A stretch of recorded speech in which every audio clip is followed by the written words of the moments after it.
Hi everyone! In today's video, I'm going to be drawing this purple and white dahlia and talking about how I choose my colors.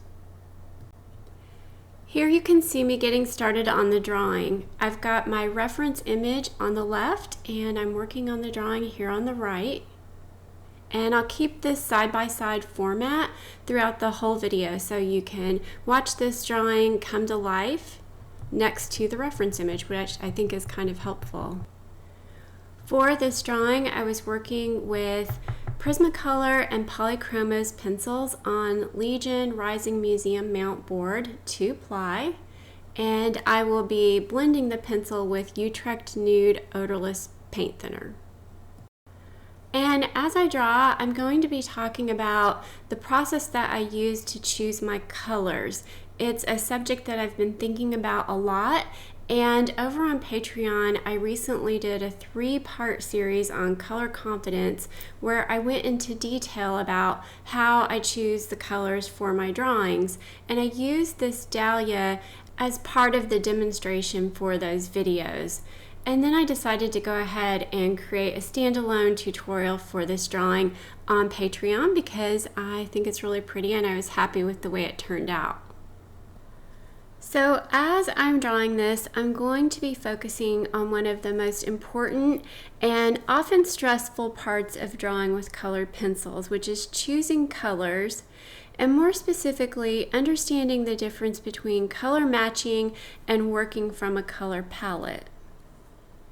If you've ever stared at your pencils wondering, is this the right color, or hesitated to even start your drawing because you weren't sure where to begin, then this video is for you.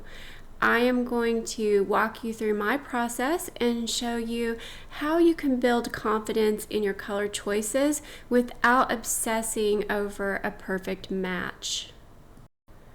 So let's start by defining the difference between color matching and using a color palette, because this simple mindset shift really changed everything for me. So this is just the way I define these ways of working.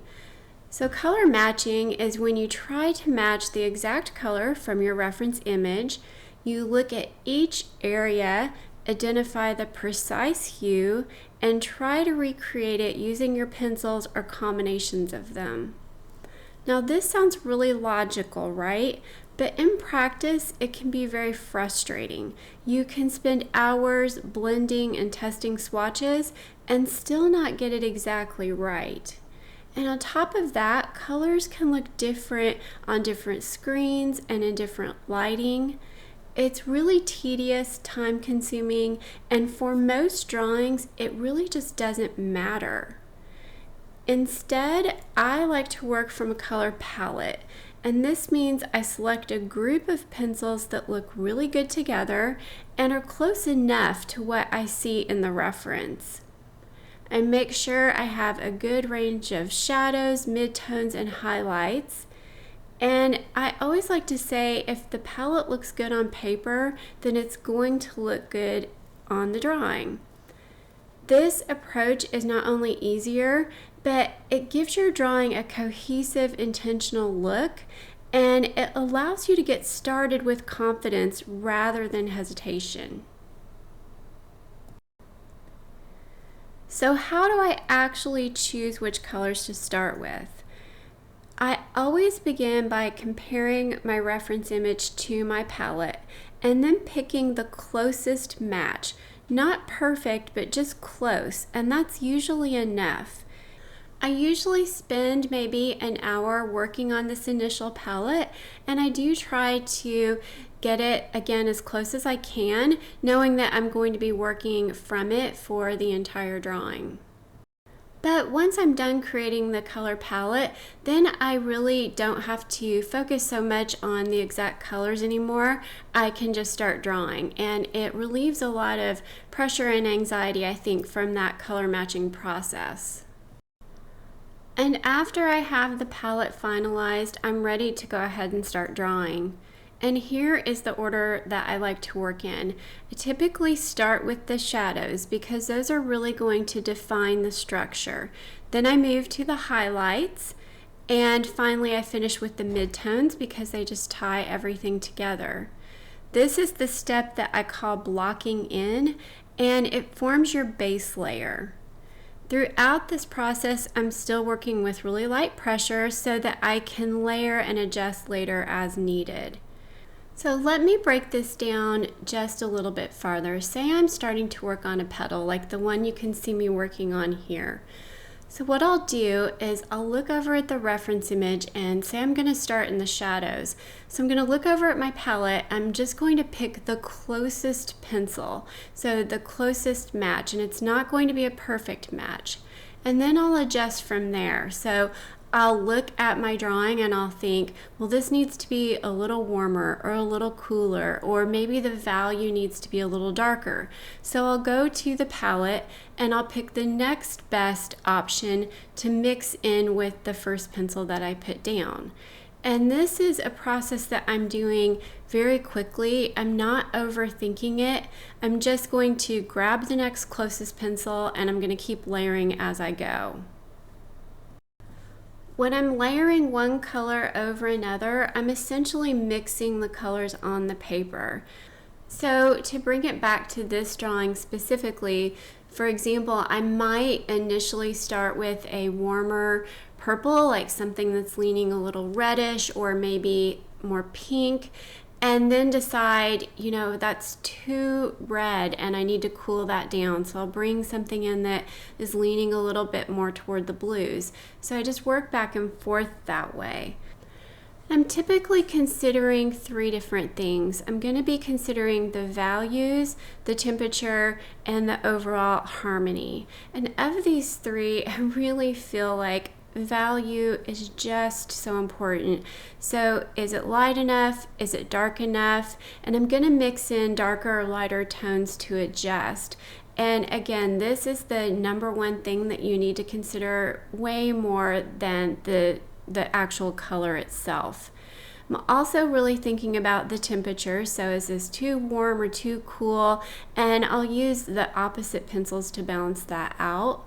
And then also really important is just the overall harmony. So when I add a new color, I'm just wondering, is this going to blend well with the others?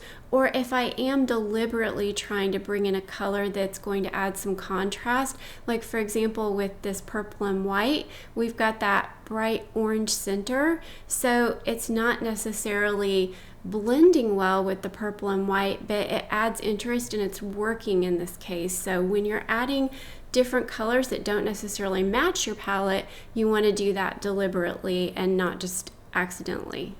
Occasionally you can get lucky with an accident, but as much as possible you're going to want to try to be deliberate about that.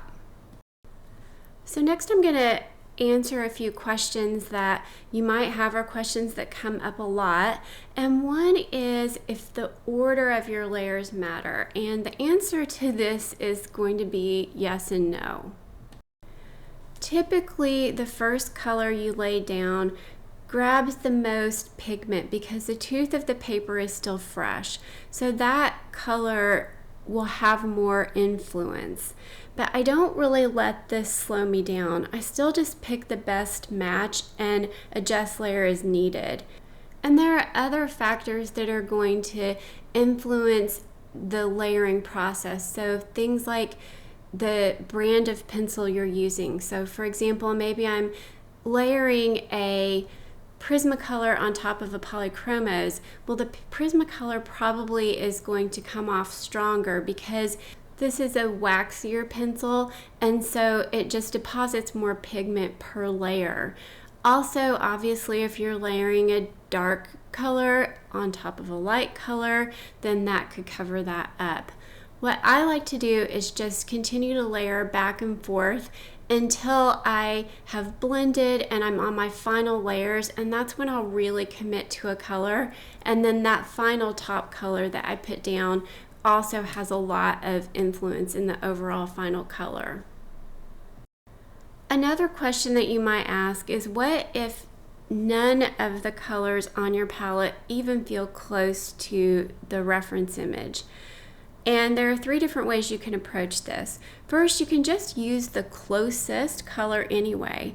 Chances are no one's even going to notice, and if your palette looks good overall, it's definitely going to work. The second thing you can do is just grab a new color. Your palette isn't locked in. Sometimes I go back to my set and find something that just fits better, and you just want to make sure that that complements your existing palette. And the last thing that you can do is just mix colors.